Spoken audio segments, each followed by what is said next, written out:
friends, welcome to Musings by Mascha. Today we are back to geeking out on Marseille, and this video is especially exciting for me to film as we will get to gush over yet another stunner of a reproduction of a historic Tarot de Marseille completed by Marco Benedetti.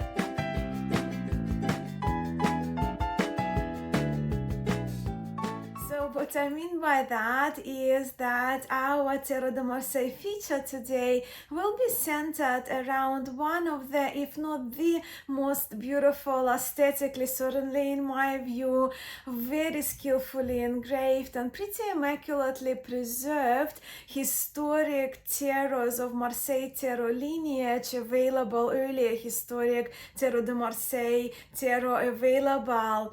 Now, no secret here, I am talking about the greatly refined and so very delicate Pierre Madenié tarot, which goes back to the 18th century and which has been recently restored and handmade when it comes to the card making by the amazing Rome-based card maker Marco Benedetti. Now, going back to 1709, Pierre Madenié Tarot de Marseille originated in Dijon in France, with the only one complete surviving copy that we know of, that is kept at the Swiss National Museum in Zurich in Switzerland. Now there exists another incomplete copy, only minor arcana, I trust 56 cards, which are preserved in the British Museum of London, but it's a great kind of reference site because it provides high resolution images so you can see for yourself how amazingly preserved these cards were. But although, of course, there are two different copies I'm talking about, right? Marco, of course, did use the complete full copy with the authorization from the Swiss Museum in Zurich. But look, from the very get-go, let me tell you that we are here for a treat with this most beautiful reproduction of the friendliest, warmest, and the most beautifully refined historic Marseille tarots. And the cards are actually very wonderfully centered as well. But this is, of course, my view, and I will let you judge for yourself, although I do know a couple of you in the online tarot community who would agree with me about the exquisiteness and the beauty of this particular version, of Madenié Tarot as a historic deck, but also of this particular handmade reproduction done by Marco that is now available to us. So, shall we now have a look? And here we have one of the earliest surviving Pierre Madenié Tarot de Marseille in this sublime restoration by Marco Benedetti. Now, as a disclaimer, I need to remind you that this video is a geeking out on, in our case, Pierre Madenié Marseille feature, and in my geeking out on Marseille videos, we go into details and specifics of the historic Marseille tarots, which I choose to show on my channel. So we'll be here for a little while. Needless to say that with this beauty being a handmade deck, it's important for me to cover the specifications of this particular restoration, this particular reproduction of the Madenié Tarot by Marco. So let's chat about those. Now, when getting decks from Marco, you can expect great quality handmade boxes, and this one is a two-part vertical telescopic box with the off-white top, and I think the camera does show, right, that it's off-white top sliding part that we have here, with the magician being the title card, the front card in the deck, and of course here we see the title Tarot de Marseille, Pierre Madenié, and Marco's name. So that's the sliding top here, right? And here we are with the bottom, and the bottom box is white, and this part, the bottom part, contains the cards. So here we read Tarot de Marseille, Pierre Madenié de 1709, restored par Marco Benedetti, restored by Marco Benedetti, Fea la main, made by hand. So this is a handmade deck, and there are thumb holes here, which is really kind of convenient to get our cards out.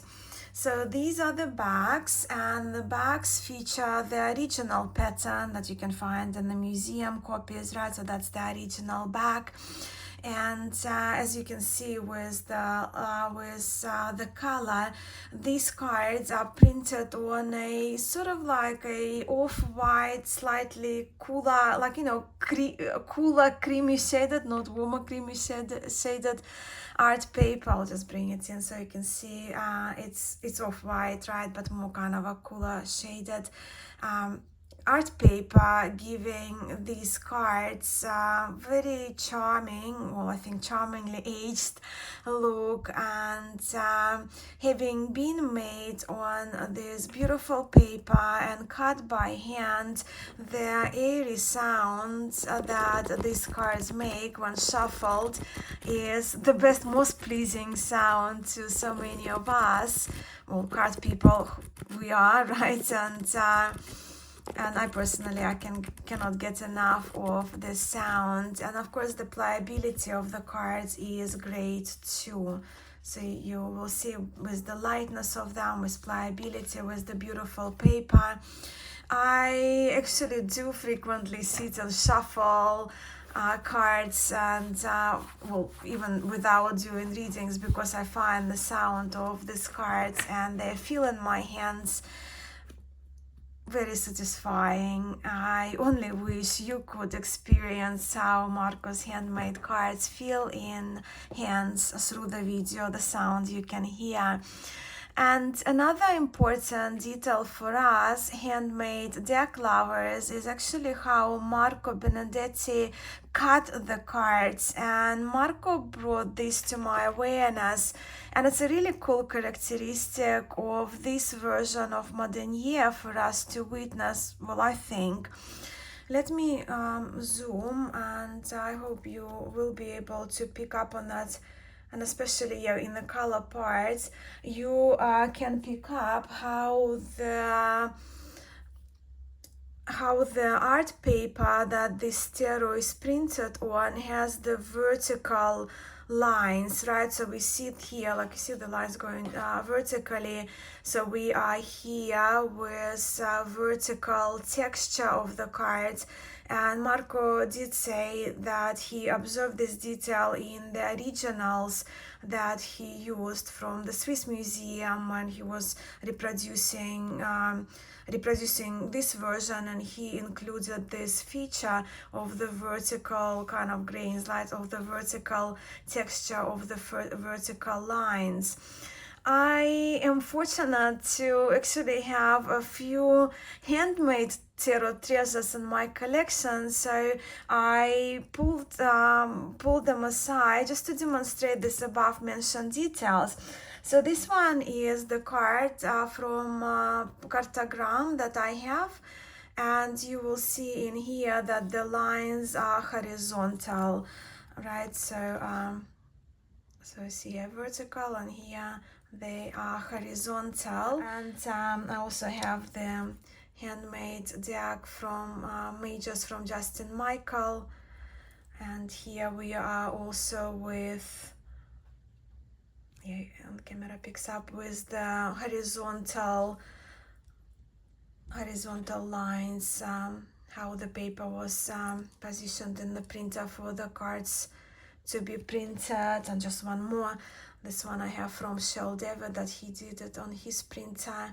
So the lines here are horizontal, where in Marco's cards we are with the vertical texture of the cards. I know it's a geeky feature, but isn't it fun to see this in our cards? I think it's fun. Well, for me it's fun, right?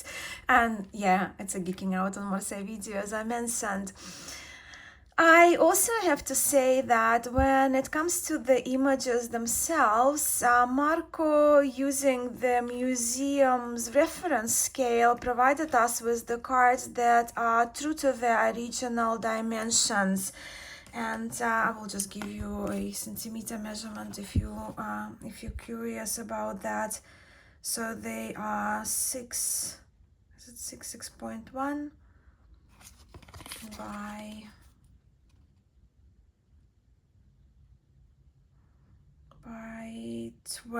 by 12 centimeters. So that's the size. So the cards would be pretty much the height of the standard mass market tarot size, but of course much narrower. Allow me now to bring these two versions of Madenié Tarot from Yves Renaud and Wilfred Houdon. This is the second and the third editions from the Tarot de Marseille Heritage. This one is no longer available, where this one, I trust, is back on their website. Marco Benedetti told me that when it comes to his version, his Madenié, the most minimal interventions were involved. In fact, Marco only applied the filter in order to compensate for the color of the art paper he used, with the colors, the line work, staining, bleeding, smudging, ghost lines, which we will chat briefly about. Of the original scans, all those remained unaltered. And now I'm not putting the three Madeniés I have side by side. I'll just show you just an example of the Magician and the Fool cards in comparison with each other, and the original I have that Marco shared with me. So this is the original from the museum scan, right? The scan of the Magician cards. Now, my first Madenié ever was, of course, the second edition from Yves Renaud, and this deck made me fall in love with Madenié. But as you can see, this is a cleaned out version of it.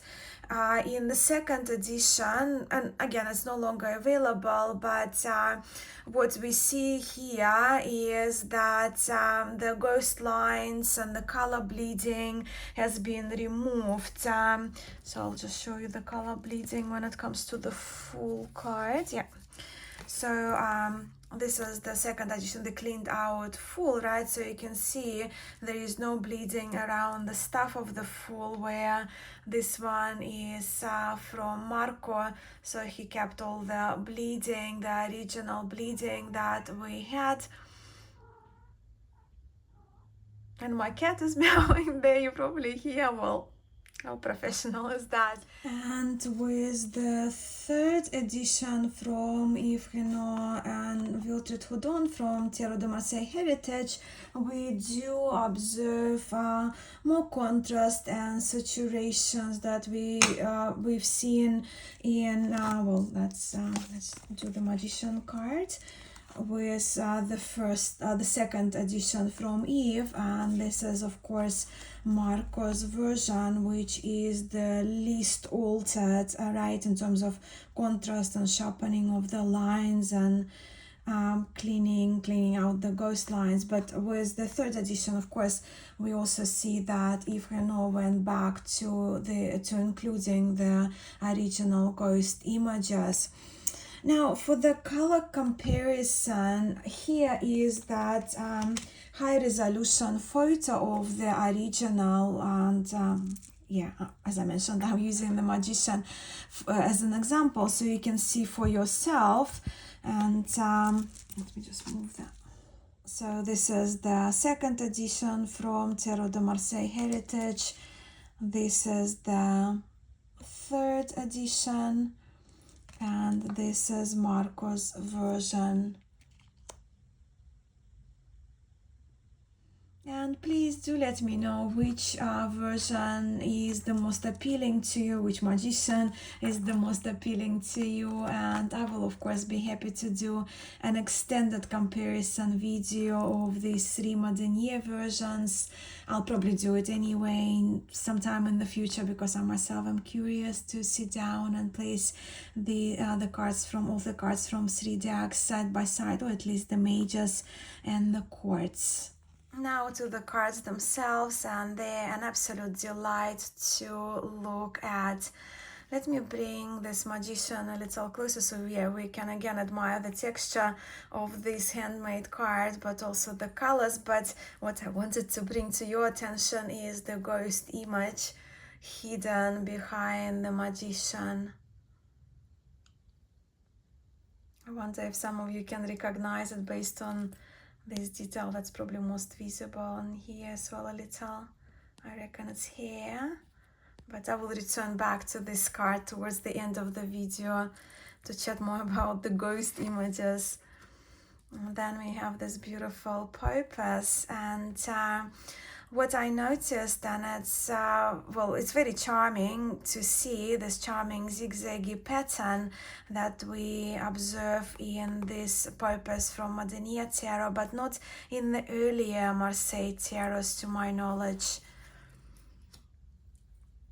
I do like that Marco kept all the little spots, all the imperfections, and with Madenié, of course, I can say it about every card that has any a face, right? But I find the facial expressions very friendly. The eyes are beautifully defined in Madenié Tarot. The dimples are included throughout, making this tarot is just utmost beautiful and adorable and soft and warm and friendly.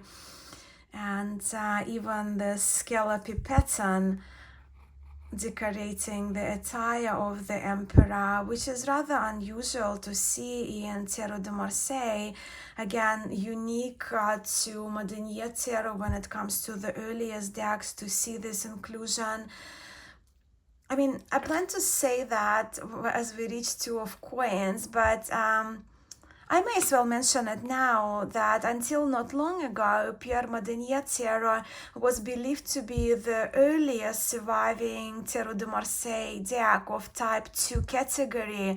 It has now moved to the second earliest surviving position in this classification due to the most recent findings that allocate the earliest spot to the 1672 François Chasson Tarot de Marseille, evidently predating the Madenié by 37 years. Not that important, but still interesting to me personally. So, this is the emperor from the Chasson Tarot, in which we don't see the scallopy pattern on his gown, and bringing back our purpose. And this is Chasson. Again, the predecessing deck doesn't have the zigzaggy pattern. Now, having said that, I know as a fact that lots of zigzaggy patterns and the scallop details are present in the later 19th century Claude François Carajat era, but that's me going off track. But what I'm talking about, this pattern, is the first one that I've seen in the earliest deck. Look, I know it's so nerdy of me, but details like that make me fall in love even more with historic tarots and their charms, and I'm so thrilled Marco Benedetti brought this handmade charm and beauty field treasure of the Pierre Madenié to us. I absolutely adore, and how can you not, the softer features of the characters in this on lava card.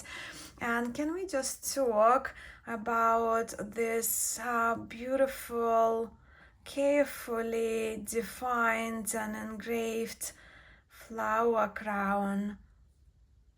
And again, zigzaggy pattern on the skirting of this lover. With the chariot, of course, with this tarot being type 2, we see initials PM on the shield of the charioteer, indicating the name of the card maker, Pierre Madenié, yet seemingly not the initials of the cover of the wood blocks for this tarot. I'll bring it back briefly when we get to the suit of cups. I cannot get enough of these cards. I did want to get this video out because I shuffled the cards a few times and rearranged them for the video, and then again didn't have time to make a video, shuffled again. So yeah, it's kind of time consuming to put them back in order. But in type 2, for me, this lion very much reminds me of my late Coca Spaniel with this nice luscious hair.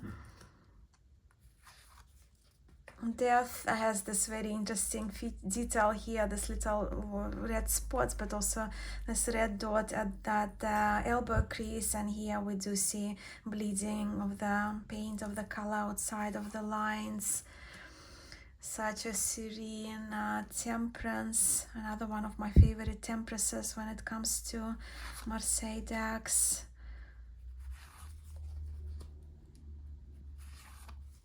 And the beautiful star, almost having this contemplative, peaceful gaze.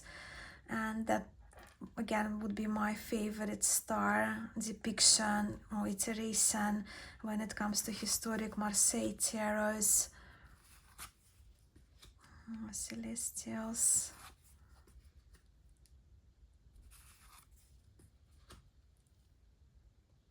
I love this figure of the world card, again very unique to Madenié.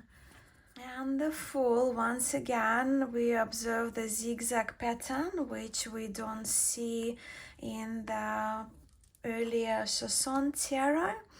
And remember the beautiful, lovely maiden from the Lover card with the gorgeous flower crown.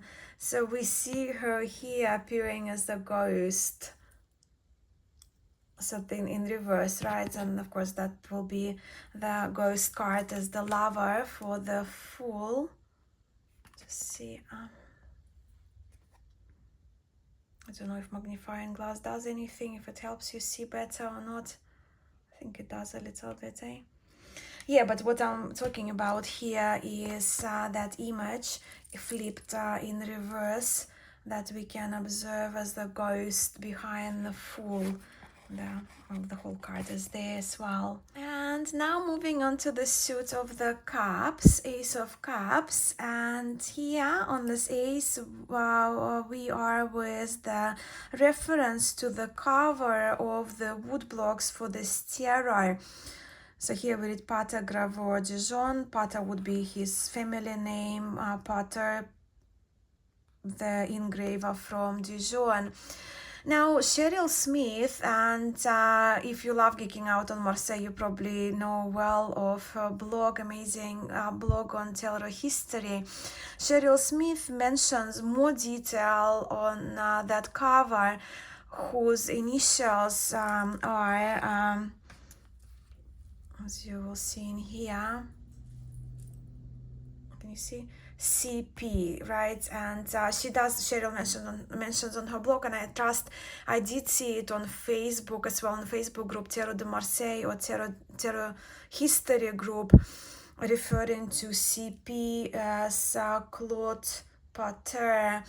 But I will leave a link for you to Cheryl's blog post, so you can see the resources where you can find more about this information, but also read about Pierre Madenié himself as the card maker of Dijon and this engraver. But talking about Sherryl Smith, it reminds me to mention that Cheryl's posts on Facebook were that final dose of enabling I needed, which made Marco's Benedetti tarot even more tempting for me, resulting in me finally giving in and purchasing this beauty from Marco, and here we are. And of course, if you are attracted to Madenié, and if you haven't guessed it by now, Marco Benedetti's handmade facsimile that I'm holding in my hands would be right now the version of Pierre Madenié Tarot de Marseille that I would highly recommend.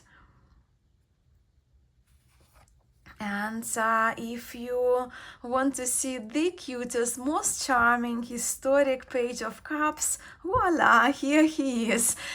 This page is wearing the most adorable heels. I love to see that in my Marseille decks, and Pierre Madenié is the earliest one that gives me charming little heels. He's also got the flowy ribbons in his hair, but also on his gaiters. Again, unique to Tarot de Marseille, but also we will see kind of this feature in Carajat Tarot later in the 19th century. I do love the charming detail also of the feather of hanging off the head that he is holding. And I really myself, I cannot love this lovable page more. We also do see very subtle ghost lines present at the background, but I'll just leave the element of surprise for you if you decide to purchase this tarot. But yeah, I'm just kind of again featuring that the earlier, and that's what we see in type 2 Tarot de Marseille. No feather and no cute ribbons in the hair of the adorable Page of Cups.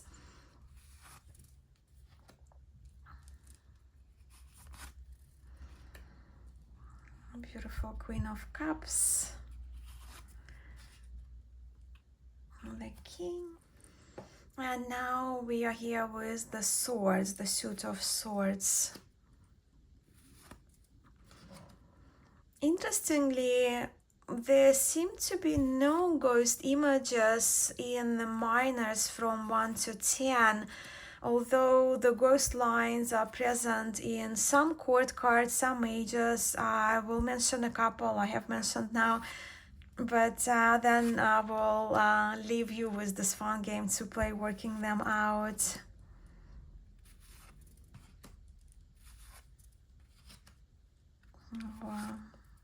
Court cards of the suit of swords, because even the Queen of Swords has the gentle facial expression. I love pointy shoe as well. And the batons.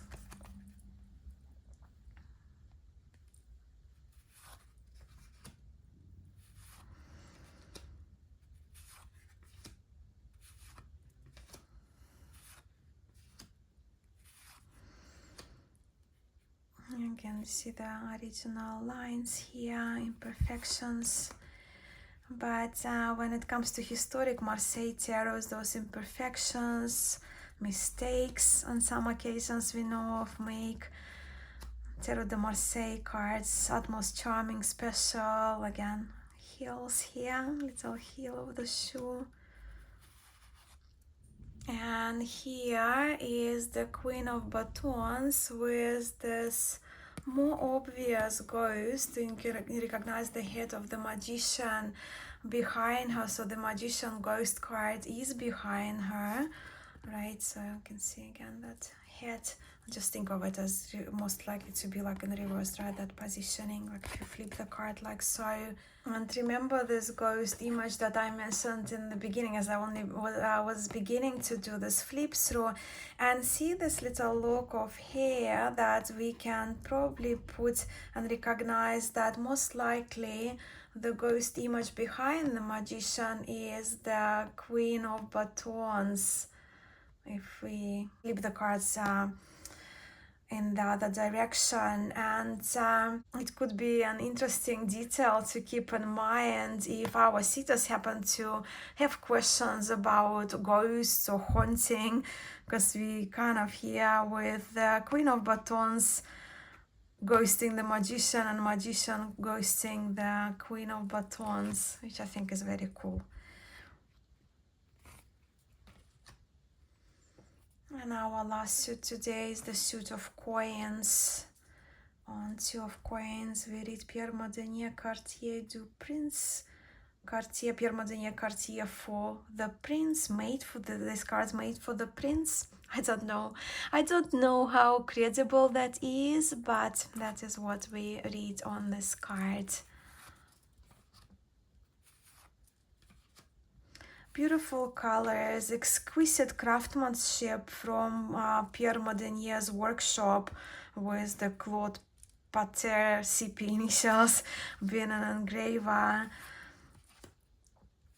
Immaculately preserved cards that we can enjoy the complete version of this tarot.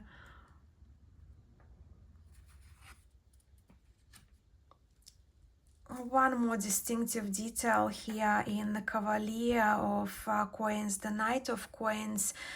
The head of this Cavalier features a distinctive cross on the headpiece, which invites pondering whether this knight is linked to the Pope, featuring that same little cross on the gloves.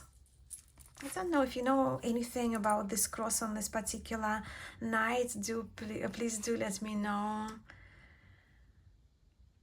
Queen of Coins also here with the ghost behind her.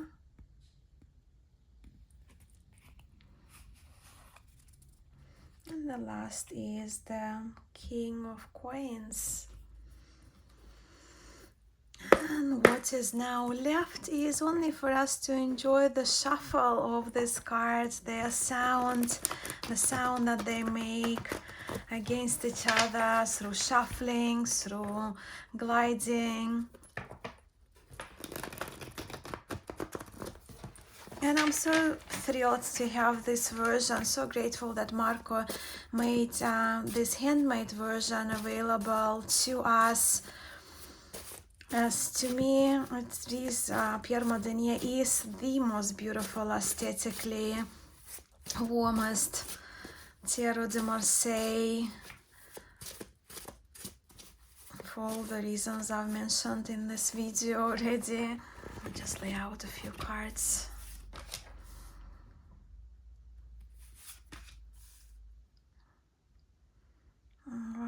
Queen of Batons with the Magician ghost behind her.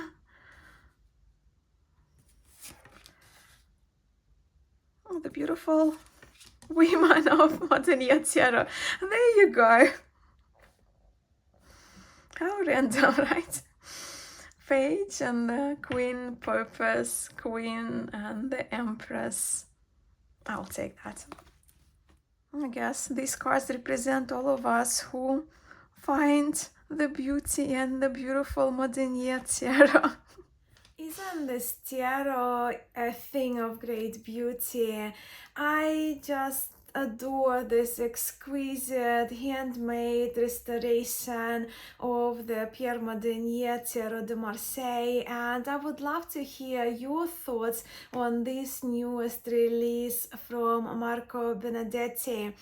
Now, Marco's Facebook page is linked for you below, and that is the correct active page run by Marco Benedetti.